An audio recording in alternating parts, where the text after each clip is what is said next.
Nais ko samantalahin tong pagkakaton kasi ang daming nabuksan eh. So, pakibaba na lang to.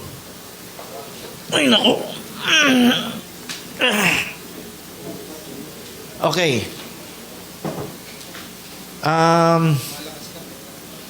Pakibura to. Bargeri. O, ikaw na lang. Yung sinishare ni Bargeri, ang tawag namin dyan ay hukum ministry. Itong hukum ministry, nasa Bible to. Pero, nung tinuro ko to, nakita ko kasi si Pastor Villagonza, inaayos yung mga tao. Kaya, sabi ko, may hukum ministry sa Bible. Kaya yung ginagawa ni Pastor Villagonza, hindi ko pa alam ang Bible. Yan ang akala kong tayo, tama, inaayos yung mga problema ng tao. Okay? So, parang hukom si Pastor Villagonza nun. Ngayon, nandito na ako, may gawain na ako sa Kogyo. Somewhere in 2007. Hindi, bago 2007, may pinahayagan Diyos sa akin eh. Pabasa report mo na. Patotoo ko to, mabilis lang ha. May pahayag ang Diyos sa akin na ang dami-dami kong na-convert. Pero pinakita ng Diyos sa akin sa parang pangitain o sa isip. Walang kwenta.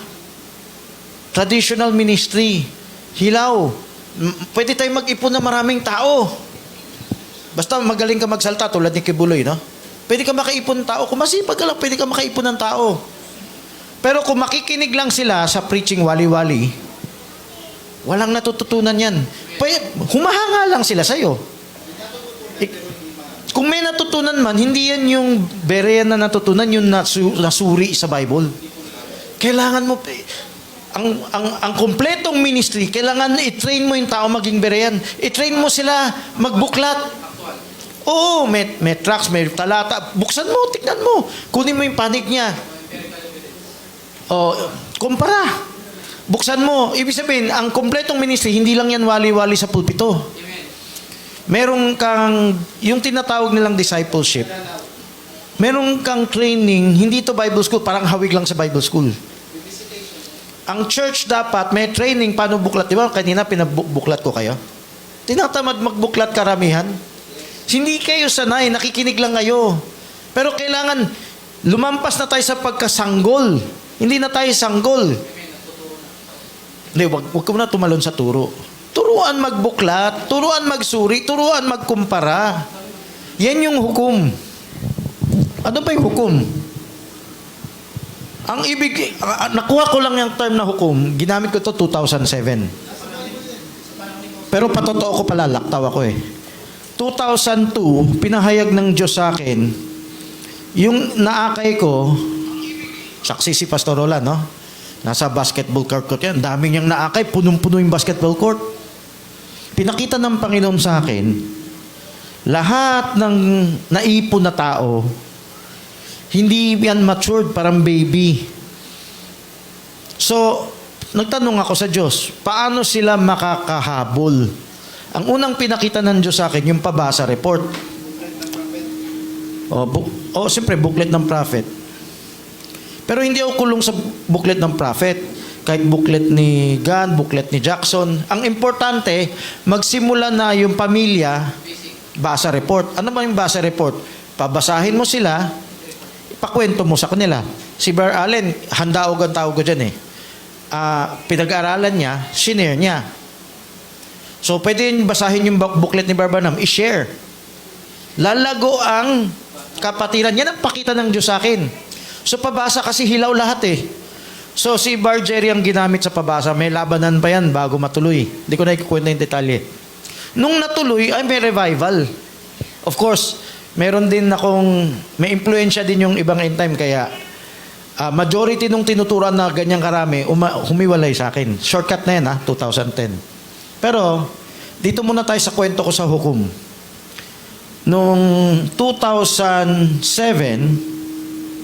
hindi lang kasi problema, ang pinakita ng Diyos sa akin, hindi lang problema, walang training sa bahay, walang pabasa report. May problema rin sa LCM, yung tawag ko ngayon, Abrahandote. Yung anak, nakukuha nila, nasisira yung buhay nila sa school, sa bakanteng oras. So bukod sa pabasa report, pinakita ng Diyos sa akin yung problema ng miyembro, anak nila. Ang LCF is love, courtship, marriage. Pagre-relasyon. So wala pang term na hukom. 2007 ko gagamitin yung hukom. So tinuturo ko na yan. Ang sabi ko, kung may nakaalala dito, namigay ako ng papel. Ito pahayag ng Diyos sa akin, kailan mag-meeting tayo. Sinabi rin ni Barba namin mag-meeting na kayo. Ano yung may meeting? Yung training. Pag walang training, mahuhulog ang anak nyo. Marami nga nahulog. Yung maliliit na nagdalagitan, nagdalaga, na nahulog talaga. Ang problema, from 2003 or 4, may naka-convert na sa ibang end time na mag-negative sa akin, magsarado. So, ang suma total niyan, 2009, humiwalay na. Ito, nagamit ngayon saltang hukom para magatungan yan Yung saltang hukom tsaka bereyan. Itong bereyan, yung saltang bereyan, pinahayag to ng Diyos sa akin.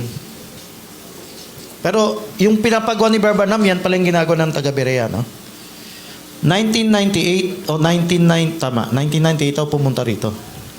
Yung unang-unang turo ko, siyempre Godhead ang tinuro ko, di ba? May papalag, Trinitarian sila. Lumabas sa bibig ko yung pagka-bereyan. Hindi, huwag ka muna mag-judge. Katulad ng taga-bereya, check mo yung evidence.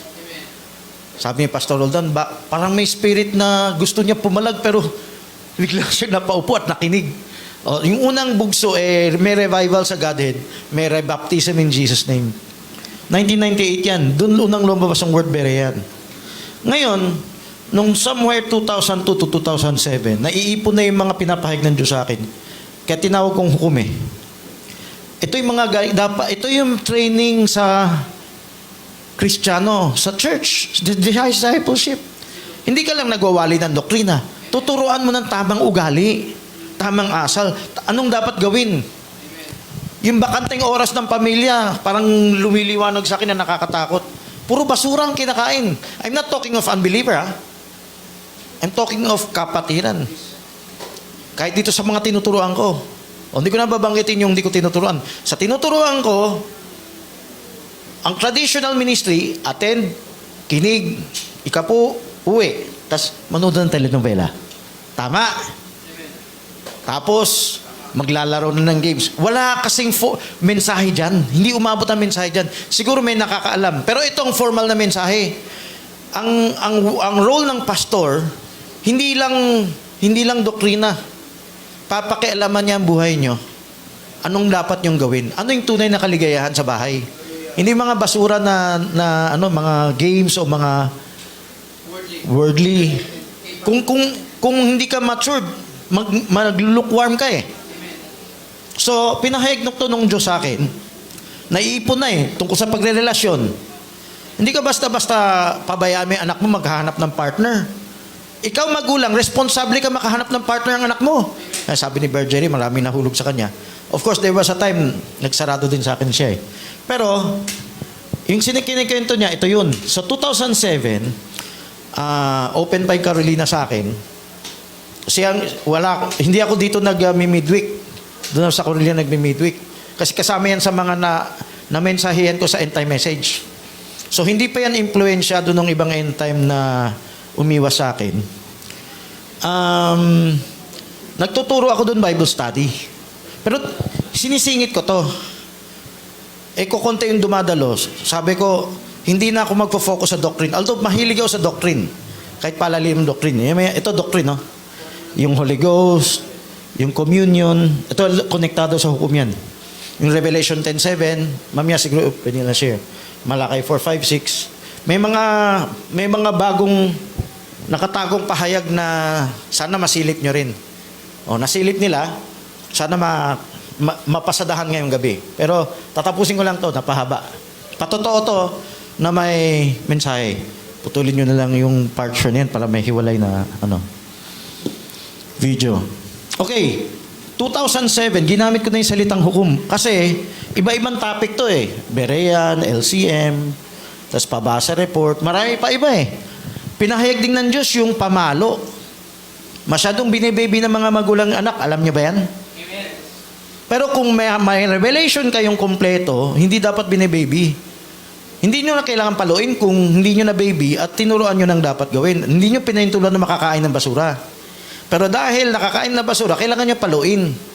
Kaya itong pabasa report, kaakibat niya yung tawag kong assert authority. Yan yung kinikwento ni Bargery. Yung assert authority, gagamit ka ng pamalo para lang matuloy ang pabasa report. Dati kasi hindi pa yung iba-ibang problema yung bakanting oras. Ang problema pa, matigas ang ulo ng bata. Pabasa report tayo, ayoko. Tas takot yung magulang sa anak. Sige anak, di kita pipilitin. Kasi may pag-ibig tayo ng Diyos Mali! Ang tunay na pag-ibig ng Diyos, pipilitin mo yung anak mo. Papaluin mo yung anak mo para sumunod. Yan ang tunay na pag-ibig. Kaso dinaya ng sanlibutan yung kaisipan ng magulang. Kahit dito sa mensahe Kaya nga, nabulungan na kumalaban sa akin para aral na raw ako ng tao Pero nasa Bible to. At kay Barbanam, hindi tututol. Yung emosyon ng gamit para maano ko So ito, assert authority. Ang daming topic. Meron pa yung tinatawag na bakanting oras. Related sa related sa ang tawag ko PTA, tawag ni Bargery PTA, no? Ang tawag kong PTA, ang PTA, hindi ko nilagay rito. Ginaya ko yung term ng eskwelahan. Parents, teachers. Pero ang mas akmang term, patriarchal training. Kristiyano tayo. Pero yung mga patriarka ng Israel, mula pa kay Abraham, may higpit yan, may training yan. So, kailangan makarry over natin yung ganyan. Kaya tinawag kong PTA, patriarchal training. So, ganito, sa dami ng term, tinuturo ko sa Carolina tuturo ko sa Carolina itong mga detalye. Binago ko na yung Bible study ko. Hindi na focus only sa doktrina. Hiwalay na, Sunday night na lang yan dito. Focus na ako doon sa midweek. 2 midweek ko noon dati, yung wala pang against sa akin, no? Ang tawag ko hukom. Kasi naalala ko kay Pastor Villagonza yung term na yan. At nagulat ako, makinig kayo nagulat ako, take note nyo to. Hindi pala siya Tagalog term. Akala ko Tagalog term Ini-English ko pa, judge, counselor. Yung panghukom, galing sa Middle East. Alam ng Arabo yan, pag binanggit mo. Hindi yan original Tagalog. Hebrew, Arabic, Aramaic. Yung salitang hukom o hukim. At ito pang nakakagulat. Nasa Bible pala. Kailangan mo maghukom sa church. 1 Corinthians 6, pero marami pa ibang talata. Isa yan. So, nung tinuturo ko to, syempre sa umpisa, tanggap. Ang problem, yung influensya ng ibang end time yung mayayamang end time. Yung galit sa akin, dahil against daw ako kuno kay Barbanam. Kaya ang identity ko kay Jackson. Salamat sa akin, Pastor, kinalat ako na Jacksonite ako, Ganite ako. So, yung mga ibang nakaabang na yan, hindi ko pa nakakausap, may galit na sa akin. Di natural pag ang turo ko naman dito para malaman niyo ang pagkabereyan. Ang turo ko sa mga naakay kong ministro, magbigay galang sa ibang end time churches. Magtanong, magpaturo sa kanila. Hindi to para lipat-lipat, kampi-kampi. Magpaturo kasi bilang berean, doon ka lalago. Pero kung may maling motibo dyan, inalukan ka ng kung ano-ano. Yung iba, siyempre, alam natin sa end time may nag-alok ng pera. Amen ba kayo? Pero hindi lang pera. Paano kung sobrang yaman, hindi na kailangan ng pera? Ibang ialok, popularity. Sabi ni Barbanam, popularity. No?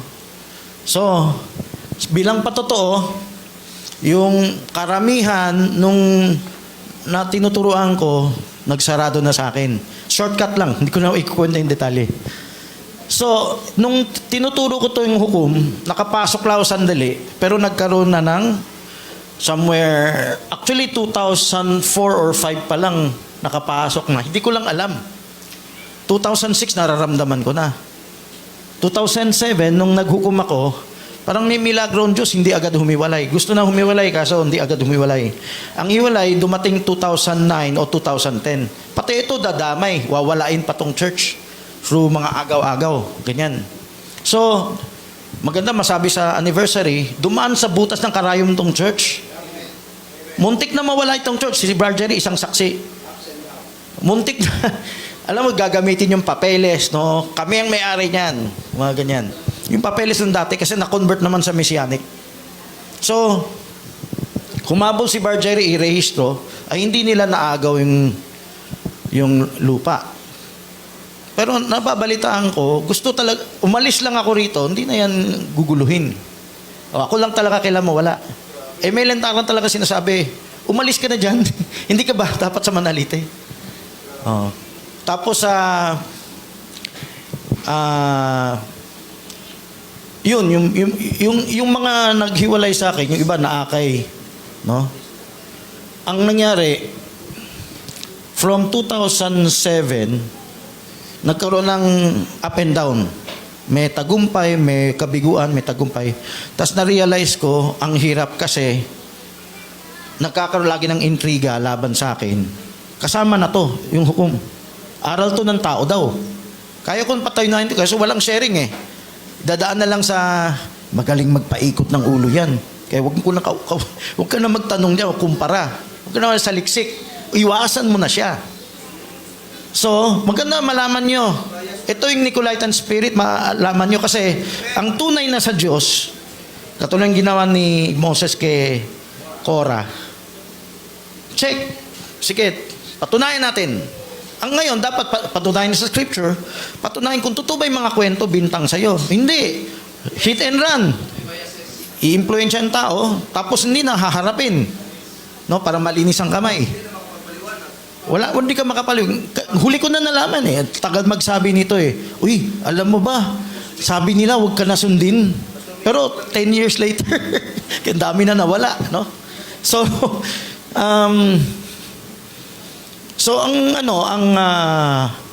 itong sinishare ni Bargery, ang tawag dyan, hukom. Ngayon, kung mamarapatin ninyo, siyempre hindi kayang i-share ngayon yan. Tuloy ang fellowship natin, young people, pinipilit namin young people mabuhay. Kasi apektadong young people. After yung gulo-gulo, ang gulo sinasabi rito, yung hiwalayan. Yung naiwan, may damage din kasi, nasanay na, hindi na kailangan gawin yung mga yan. Kung ano lang gusto nilang gawin, yan yung turo nung against sa akin. Kung ano yung nasa puso mo, sundin mo, ikaw yung magulang eh. Bakit ka makikinig dyan? Hindi ka na ba magulang? Susundin mo ibang tao? Aral ng tao? Sundin mo yung puso mo, ikaw yung magulang. Ikaw ang responsable sa anak mo. Ano nangyari sa mga magulang? Sariling diskarte. Hindi na nagpapatuloy magulang. So, ang nangyari sa mga magulang, yung mga anak nila, nahulog. Bakit?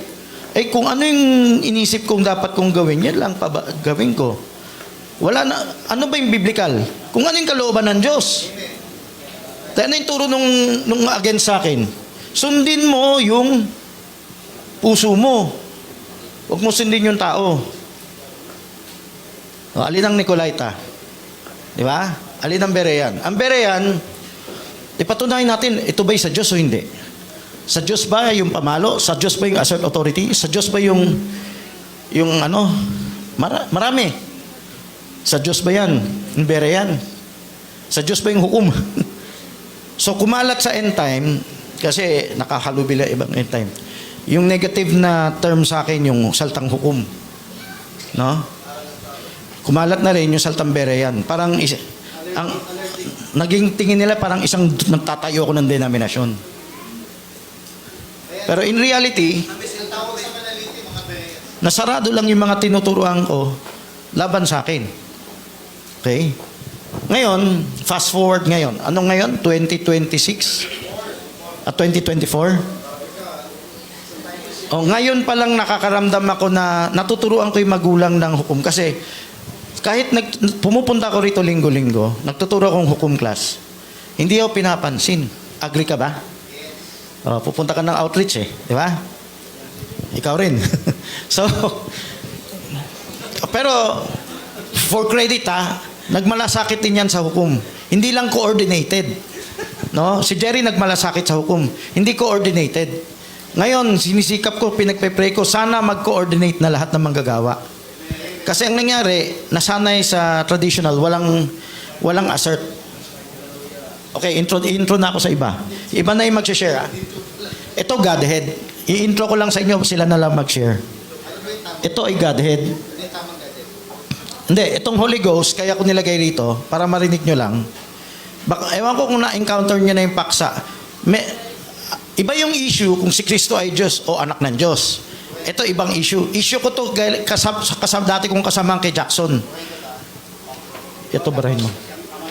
Ang turo ni Jackson ngayon, nagbago siya. Anyway, siguro hula ko lang, si Sakayan, galing kasamahan nila Baking. O nga, hula ko lang to, kaya kayo na mag-confirm. Yung Godhead, pareho pa sa turo ni Pastor Villagon sa dati, nung di pa nagbabago. Si Pastor Villagon sa dati, nung di pa nagbabago, nakalimot o na iba. Yung Holy Ghost turo niya is the union of the Spirit of the Father and the Son. Sa Bible, may we. Kinota ni Bar Yuri, no? So, dahil nakakakwentuhan ko si Bar Yuri, nagkaroon ako ng imagination na yung parang paliwanag niya, yung dating bago pa lang kay Pastor Villagonsa. Siyempre, dumaan na sa maraming pagbabago si Pastor Villagonsa eh. Ngayon, yung kung susundan si Raymond Jackson, katulad ng INC ang turo. Anong INC? Ang INC, pwedeng maniwalang INC may indwelling, pero hanggang doon lang. Pagdating yung Holy Ghost, wala na ang anak doon. So, ang spirito ng Holy Ghost, spirito lang ng Ama. So, another topic yan, another issue. Hindi ko kasi alam yung unawan nyo. Pero, tinanong ko dati si Bayuri, sabi niya, hindi, combination yan. Pero hindi natatalakay kasi walang may issue niyan. Ang issue ko lang sa dati kong kasamahan, naturo nila, wala yung anak sa Holy Ghost. So, marami yung dating kasamahan, no? Si Jun Olivera, si Charlie Perez. Close kami, kahit na hindi kami hindi pa kami agree. Siyempre, may loyalty kay Brother Jackson, yan ang unawa. Nilagay ko yan dito, kung sakali, mapasadahan nila. May talata yan eh. Kung banggit kay Barbana, may konti, no? Itong nakalagay sa taas, Godhead, parang kasama ng Godhead, no? Ito yung topic namin kanina. Ako, last year lang to, nare-revive ako. Yung Feast of Tabernacle, last year ko lang naintindihan, may kinalaman pala sa Godhead. Diba, nakababasa natin sa quote yung Tabernacle. Yung Tabernacle, Feast of Tabernacle, hindi lang yung mga tao may tolda-tolda. Ang unang-unang Tabernacle, si Kristo. So, ang Feast of Tabernacle, tungkol din sa birthday ni Christ. Alam niyo ba yung birthday ni Christ? Ang birthday ni Christ, sa physical na birthday ni Christ, taglagas. Ang bautismo ni Christ, kailan? Taglagas din. Aba, ang daming sinasabog ng Diyos sa akin na mga laing tipot larawan. Last year ko pa na-broadcast, pero hanggang ngayon, di pa maubos-ubusan, di ko pa nasabi lahat. Gusto ko ulitin next Sunday yung topic ng tabernacle. Tabernacle na yung focus, ha. Iba pa yung atonement. Kasi nagtuturo ako ng hukom, ang atonement hindi lang si Kristo sa cross. Meron tayong atonement. Alam nyo ba sa pista, pinapadalamhati yung mga tao? So, ibig sabihin, yung kailangan training sa pamilya na umiyak, magsisi, etc. sa hukom, atonement yun. Yung trumpet, atonement, tabernacle, hindi lang kay Kristo, meron yan sa pamilya, meron yan sa atin sa church. Masyado mahaba ko i-detalye. Pero shortcut ko lang. Yung tabernacle, tungkol sa birthday ni Kristo, kapanganakan at bautismo. Hindi, kapanatayan niya, spring. So, nilagay ko lang dito, baka ma-share nila. Ito, another topic. Introduction lang ako, ha. Pero baka detalye ako konti. Sino sa inyo nakarinig ng turo ni Brother Frank sa Revelation 10:7? Isa lang, dalawa lang. Frank, Ewald Frank. Nagkaroon ng unawa rito, kaso, nagulat ako, nauna si Frank sa akin, kasi nabasa ko yung babasahin niya. May shortcutin ko sa inyo. Sila na magdetalye. Kung unawain nyo sa araw ng tinig, umihip na, hindi pa? Ang na-memorize ng buong end time, umihip na. Kasi ang voice, yun na rin ang sound. Yun na rin ang ihip. Alam niyo ba, iihip pa lang, pero hindi lang itong ebidensya nakita mo. May nakita ko sa Bible na ebidensya, hindi sabay ang ihip sa tinig. So kung kaya nila madetalye mamaya, shall sound, no? In the days of the voice of the seventh angel, when he shall begin, magbibigin to sound pa lang, oh, pero days of the voice, lalabas ang ihip ng trumpeta ay nasa dulo ng voice. Ito yun, ha. Sila na magdetalye. Ito Malakay 4. Ang gusto ko lang sabihin sa inyo ganito. Maraming pang dagdag pahayag ang Diyos. Kung open kayo, tamasahin natin, share tayo. Kung tingin nyo mali kami, pwede nyo kami pakitaan ng mas malalim. Magpapakorek kami. Ito yung sasabihin ko nakita ko, bukod sa 10.7, ito na tayo sa Malakay. Alam nyo ba na memorize ng buong end time na yung Malakay ay kay Brother Branham lang? Si Alan Madeira sabi sa akin, wala na iba dyan, wala na iba. Si Brother Branham mismo nagsabi, yung 5th Elijah ay one of the 2 prophets. So, ganito. Kung titignan nyo pala yung Bible, si Brother Branham ay advanced singit lang. Pero ang ultimate fulfillment ng Malakay 4 ay Israel sa tribulation. At hindi nyo napansin, nabanggit si Moses doon. Hindi lang si Elijah nabanggit sa Malakay 4. Nabanggit si Moses at si Elijah. E di alam na alam nyo na yan, 2 prophet. Ang original na katuparan ng Malakay 4, 2 prophet ministry. Si Branham ay parang salamin na, advanced na, ano yung sugpo? Hinugpong. Hindi to hugpong eh. Ang gusto ko sabihin, siningit lang si Branham dyan, pero hindi siya yung original. Ang original, Israel. Oh, so, sana may magpaliwanag. So, kung mag-share ka ng Malakay, ito yung tamang approach. Ang original niya ay Israel. Pero si Branham, meron lang hawig doon sa part B. So, I hope nakuha nyo. Shortcut ako magsalita eh. Bibigay ko kung sino ang gusto magpaliwanag, okay?